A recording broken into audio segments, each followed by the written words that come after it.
Tapping వ్యవహారంలో BRS మాజీ ఎమ్మెల్యేలకు ఉచ్చు బిగుస్తోందా? ఇప్పటికే నోటీసులు అందుకొని విచారణకు హాజరైన మాజీ శాసనసభ్యుడు ఏం చెప్పారు? ఉమ్మడి నల్లగొండ జిల్లాకు చెందిన మరో 2 మాజీలు కూడా ఈ వ్యవహారంలో చిక్కుకున్నారా? వారికి కూడా సమన్లు జారీ అయ్యాయా? విచారణకు హాజరైన మాజీ ఎమ్మెల్యే ఎవరు? For more details, watch the story.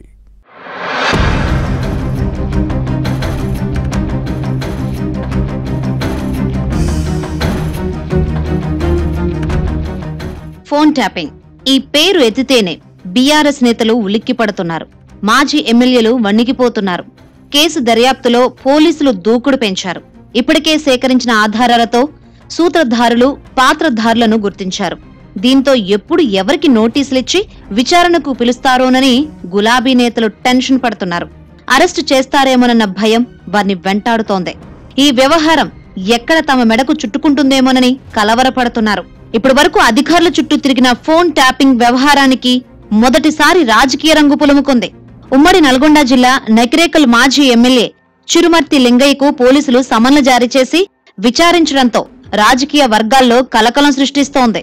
ఈ కేసులో ఇప్పటికే అరెస్టై జైలులో ఉన్న అధికారులతో పాటు ఇష్యూలో కీలకంగా వ్యవహరించిన వారితో సంబంధాలు ఉండడంతోనే పోలీసులు దూకుడు పెంచారు.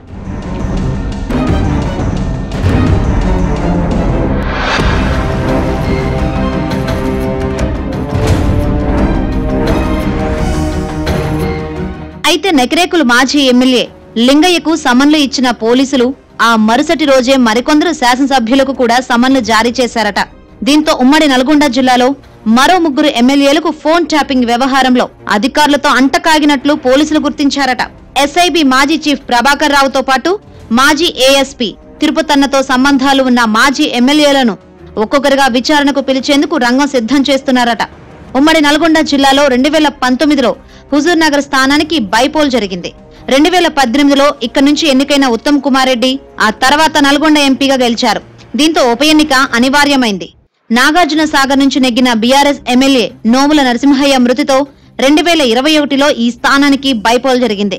ఇక 2018లో మునుగోడు నుంచి గెలిచిన కాంగ్రెస్ ఎమ్మెల్యే కోమటిరెడ్డి రాజగోపాల్ రెడ్డి ఆ తర్వాత బీజేపీలో చేరి ఎమ్మెల్యే పదవికి రాజీనామా చేయడంతో 2022లో ఉప ఎన్నిక నిర్వహించారు. 3 చోట్ల బీఆర్ఎస్ ఎమ్మెల్యేలు గెలిచారు.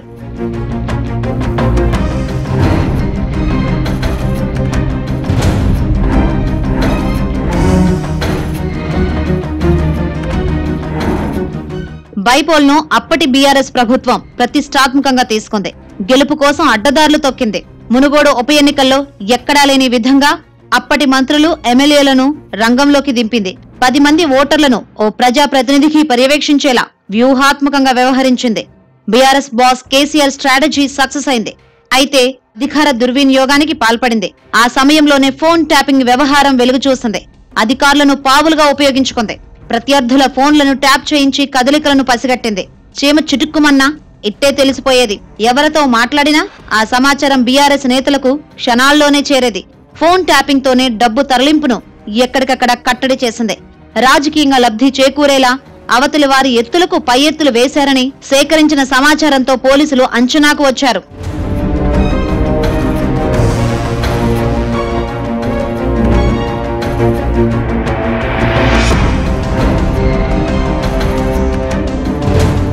అయితే సదరు మాజీ ఎమ్మెల్యేలు, మాజీ ఏఎస్పీ తిరుపతన్నతో అంటకాగి వారి రాజకీయ, ఆర్థిక, వ్యక్తిగత అవసరాలకు ఫోన్ ట్యాపింగ్ కు పాల్పడ్డారన్న ప్రచారం సాగుతోంది. ఇప్పటికే ఉమ్మడి నల్గొండ జిల్లాలో మరో 2 మాజీ ఎమ్మెల్యేలను విచారణకు పిలిచేందుకు రంగం సిద్ధం చేస్తున్నారని టాక్.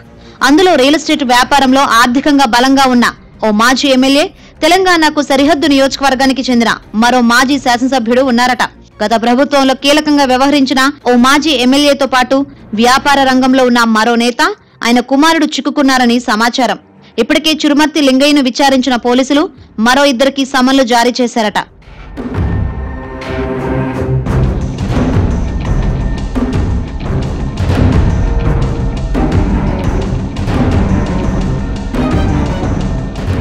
కాంగ్రెస్ ప్రభుత్వ విధానాలను ప్రశ్నిస్తున్నందుకే ఈ కేసులో తనను ఇరికించారన్నది లింగయ్య వాదన. పోలీసు అధికారులు పోస్టింగ్స్, కార్యకర్తల అవసరాల కోసం తాను మాట్లాడిన విషయం వాస్తవమేనని చెప్పడం గమనించదగ్గ విషయం. ఈ నెల 9న ఇచ్చిన నోటీసుల ప్రకారం 11న విచారణకు హాజరవ్వాల్సి ఉంది. కానీ అనారోగ్యం కారణంగా నవంబర్ 14న పోలీసుల ముందుకు వచ్చారు. తమ దగ్గర ఉన్న సమాచారంతో ప్రశ్నించిన పోలీసులకు లింగయ్య చెప్పదలుచుకున్నది చెప్పారు. తదుపరి ఎప్పుడు పిలిచినా వస్తానని ప్రకటించారు. ఇన్నాళ్లు అధికారుల చుట్టూ తిరిగిన phone tapping case political turn తీసుకోవడంతో ఎవరి బండారం బయటపడుతుందోనన్న భయంతో బీఆర్ఎస్ మాజీ ఎమ్మెల్యేలు ఉన్నారు. ఈ మొత్తం వ్యవహారం ఏ మలుపు తిరుగుతుందో చూడాలి.